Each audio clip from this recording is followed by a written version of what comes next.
ಸುಮ್ಮನೆ ಯೋಚನೆ ಮಾಡಿ ನಿಮಗೆ ಗೊತ್ತಿಲ್ಲದ ಊರಿಗೆ ಯಾವುದೋ ಕೆಲಸಕ್ಕೆ ಹೋಗಿ 2 ದಿನಕ್ಕೆ ವಾಪಸ್ ಆಗೋ ತಯಾರಿ ಮಾಡ್ಕೊಂಡು ಹೋದಾಗ ಇಡೀ ಊರು ಬಂದಾಗೆ ನಿಮ್ಮ ವಾಪಸ್ ಬರೋದು ಸ್ವಲ್ಪ ದಿನ ಮುಂದೆ ಹೋಗಿದ್ರೆ ಇನ್ನೊಂದು ವಾರ ಉಳಿದು ಬನ್ನಿ ಅಂದಾಗ ಆಯ್ತು ಬಿಡು ಅಂತ ಅಂದ್ಕೊಂಡು 1 ವಾರ ತಳ್ಬೋದು.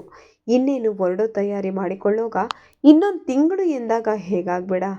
ಹೀಗೆ 3 ತಿಂಗಳು ಕಳೆದು ನೀವು ವಾಪಸ್ ಬರುವಾಗ ಯಾವಾಗ ಅಂತ ನಿಮಗೆ ಗೊತ್ತಿಲ್ಲ. ಆದರೂ ದಿನ ನಿಮ್ಮ ಆಫೀಸಿಗೆ ಕೆಲಸ ಮಾಡಬೇಕು. ಮತ್ತೆ ಕೇವಲ ವಾಪಸ್ಸು ಮನೆಗೆ ಹೋಗ್ತೀನಿ ಎಂಬ ಹೋಪ್ ಮಾತ್ರದಿಂದ ದಿನ ಕಳಿಬೇಕು. ಊಹಿಸೋದಿಕ್ಕೆ ಅಸಾಧ್ಯವಲ್ವಾ? ಇಂತಹ ಭಯಾನಕ ಜೀವನವನ್ನ ಪಕ್ಕದ ಊರಿನಲ್ಲಿ ನೆನೆಸಿಕೊಳ್ಳೋದೇ ಕಷ್ಟ ಅನ್ಸಿದ್ರೆ ನಮಗೆ ಬರ್ತಿ 9 ತಿಂಗಳು ಬಾಹ್ಯಾಕಾಶದಲ್ಲಿ ಜನರ ಸಂಪರ್ಕವಿಲ್ಲದೆ ವಾಪಸ್ಸು ಬರುವಂತಹ ಖಚಿತತೆ ಸಹ ಇಲ್ಲದೆ ಕಳೆದ ಧೀರ ಮಹಿಳೆ ಹಾಗೂ ಸೂಪರ್ ಸ್ಟಾರ್ ಆಸ್ಟ್ರೋನಟ್ ನಮ್ಮ ಸುನಿತಾ ವಿಲಿಯಮ್ಸ್. ಒಂದೇ ಒಂದು ಸಲಕ್ಕೂ ತಾನು ವಾಪಸ್ ಬರೋದು ಡೌಟು ಅನ್ನೋ ಯೋಚನೆ ಕೂಡ ಬರಲಿಲ್ವಂತೆ. ಅಲ್ಲಿದ್ದಷ್ಟು ದಿನ ಸ್ನಾನವಿಲ್ಲದೆ ಸರಿಯಾದ ಊಟವಿಲ್ಲದೆ ಭೂಮಂಡಲದಲ್ಲಿ ಅನುಭವಿಸುವ ಯಾವುದನ್ನು ಅನುಭವಿಸಲಾಗದೆ ಕೇವಲ ಸ್ಪೇಸ್ ಶಿಪ್ನಲ್ಲಿ ಹಾರಾಡುತ್ತಾ ದಿನ ಕಳೆಯುವ ಸಂದಿಗ್ಧ ಪರಿಸ್ಥಿತಿಯಲ್ಲೂ ಒಂದೇ ಒಂದು ಸಲ ನೆಗೆಟಿವ್ ಯೋಚನೆ ಮಾಡಿದೆ. ಹೇಗೆ ಚಟುವಟಿಕೆಯಿಂದ ದಿನ ಶುರು ಮಾಡೋದು, ಯಾವ ಎಕ್ಸ್ಪೆರಿಮೆಂಟ್ ಮಾಡೋದು, ಯಾವ ಟಾಪಿಕ್ ಬಗ್ಗೆ ಜರ್ನಲ್ ಬರೆಯೋದು, ಮನೆಯವರ ಜೊತೆ ಮಾತುಕತೆ ಇದಷ್ಟೇ ರೂಟೀನ್ ಆಗಿರುತ್ತೆ. ನಮ್ಮ ವಾಪಸ್ ಬರುವಿಕೆಗಾಗಿ ನೂರಾರು ಜನ ಹಗಲಿರುಳು ಶ್ರಮಿಸಿದ್ದಾರೆ. ಹಾಗಾಗಿ ನನಗೆ ಯಾವತ್ತೂ ವಾಪಸ್ಸು ಬರೋದು ಡೌಟಾ ಅನ್ನೋ ಯೋಚನೆ ಬಂದೇ ಇಲ್ಲ. I did not feel lonely, yes, but I missed my dogs, but I knew I would come home ಅಂತ ಯಾವುದೇ ಪೂರ್ವಗ್ರಹಗಳಿಲ್ಲದೆ ಅರಳು ಉರಿಯಂತೆ ತನ್ನ ಜರ್ನಿ ಹಾಗೂ ಎಕ್ಸ್ಪೀರಿಯನ್ಸ್ ಬಗ್ಗೆ ಹಂಚಿಕೊಂಡ ಸುನಿತಾರನ್ನ ನೋಡೋದಷ್ಟೇ ಅಲ್ಲ, ಕೇಳೋದು ಇನ್ನೂ ಚೆನ್ನ. ಎಷ್ಟೇ ತಂತ್ರಜ್ಞಾನ ಮುಂದುವರೆದ್ರೂ AI ಅಂತ ಸುಳ್ಳೇ ಹೆದರಿಕೊಂಡರೂ ನರಮನುಷ್ಯರಾದ ನಮಗೆ ಇನ್ನೊಮ್ಮೆ ಮನುಷ್ಯ ಕಮ್ಯುನಿಟಿ ಜನರ ಒಡನಾಟ ಬೇಕೇ ಬೇಕು ಅಲ್ವಾ? We are obsessed with other human begins. ಕೆಲವೊಂದ್ಸಲ ಅಳು ಬಂದು ಹತ್ತಿದ್ದೇನೆ ಅಂತ ಹೇಳಿಕೊಳ್ತಾರೆ ನಮ್ಮ ಲೇಡಿ ಸ್ಟಾರ್. ಸಾವಿನ ಭಯ ಇತ್ತ ಅಂತ ಕೇಳಿದಾಗ ಸಾವ, ನನಗೆ ಈ ಅನುಭವ ಸಿಕ್ಕಿದ್ದು ನನ್ನ ಪುಣ್ಯ. ನಮಗೆ ಉಡ್ಡಯನದ ಮುಂಚೆ 3 ವರ್ಷದಿಂದ ಟ್ರೈನಿಂಗ್ ಕೊಡಲಾಗತ್ತೆ. ಅಲ್ಲಿ ಹೋಗಿ ಏನು ಮಾಡೋದು ಅನ್ನೋದು ಒಂದು ಭಾಗವಷ್ಟೇ.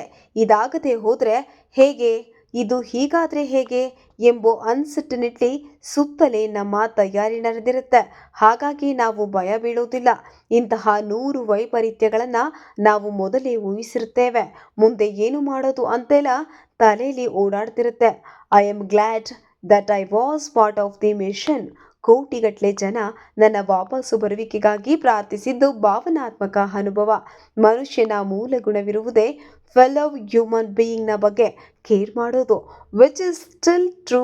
ಸೊ ಜಗತ್ತು ಬಾಹ್ಯಾಕಾಶದಲ್ಲಿ ಕಾಣೋದಕ್ಕಿಂತ ತುಂಬ ಸುಂದರವಾಗಿದೆ ಅಂತ ಕಣ್ಣಿನಿಂದ ಜಾರುವ ಹನಿಗಳನ್ನು ಗಟ್ಟಿಯಾಗಿ ಬಂಧಿಸಿ ಸಂದರ್ಶನ ಮುಗಿಸ್ತಾರೆ. ಮೋಸ್ಟ್ ಅಕಾಂಪ್ಲಿಷ್ಡ್ ಆಸ್ಟ್ರೋನಟ್ ಆಗಿಯೂ ಜಗತ್ತಿನ ಹಲವು ರೆಕಾರ್ಡ್ ಹೊಂದಿಯೂ ತನ್ನದೇನು ದೊಡ್ಡ ಸಾಧನೆಯಲ್ಲ, ನನಗಿಂತ ದೊಡ್ಡ ಸಾಧನೆ ಮಾಡಿದವರು ತುಂಬ ಜನ ಇದ್ದಾರೆ ಜಗತ್ತಿನಲ್ಲಿ ಅಂತ ವಿನಮ್ರವಾಗಿ ಹೇಳಿಕೊಳ್ಳೋ ಸುನಿತಾ ಅಮೆರಿಕದ ಪ್ರಜೆ. ಆದರೆ ಸುನಿತಾಳ ತಂದೆ ಭಾರತದವರು. ಅವರಿಂದ ಪಡೆದ ಗಣೇಶನ ಮೂರ್ತಿ ಭಗವದ್ಗೀತೆಯನ್ನ ಯಾವಾಗಲೂ ಜೊತೆ ಇಟ್ಟುಕೊಂಡು ಓಡಾಡ್ತಾರಂತೆ. ಕಲ್ಚರಲ್ ಡಿಫರೆನ್ಸ್ ಇರುವ ಫ್ಯಾಮಿಲಿ ನನ್ನ ಸಾಧನೆಗೆ ದೊಡ್ಡ ಸಹಕಾರಿ ಅಂಶ. ಬಾಲ್ಯದಲ್ಲಿ ಅದರ ಪ್ರಾಮುಖ್ಯತೆ ಗೊತ್ತಿರಲಿಲ್ಲ. ವೃತ್ತಿ ಜೀವನಕ್ಕೆ ಕಾಲಿಟ್ಟ ಮೇಲಷ್ಟೇ ಅದರ ಅರಿವಾಗಿತ್ತು. ನಾನು ಯಾರೊಟ್ಟಿಗೂ ಸುಲಭವಾಗಿ ಬೆರೆಯಬಲ್ಲೆ, ಥ್ಯಾಂಕ್ಸ್ ಟು ಅವರ್ ಪೇರೆಂಟ್ಸ್ ಅಂತ ಹೆಮ್ಮೆಯಿಂದ ಹೇಳಿಕೊಳ್ತಾರೆ ಸುನಿತಾ ವಿಲಿಯಮ್ಸ್.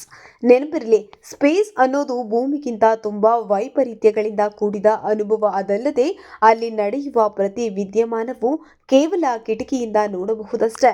ನಿದ್ದೆ, ಊಟ, ಚಟುವಟಿಕೆ, ಸುಸ್ತು, ಬೆಳಿಗ್ಗೆ ಸಂಜೆ ಎಂಬ ಬೈಫರ್ಕೇಷನ್, ಕಷ್ಟ, ಟೈಮ್ ಸೆನ್ಸ್ ಎಲ್ಲ ಏರುಪೇರು.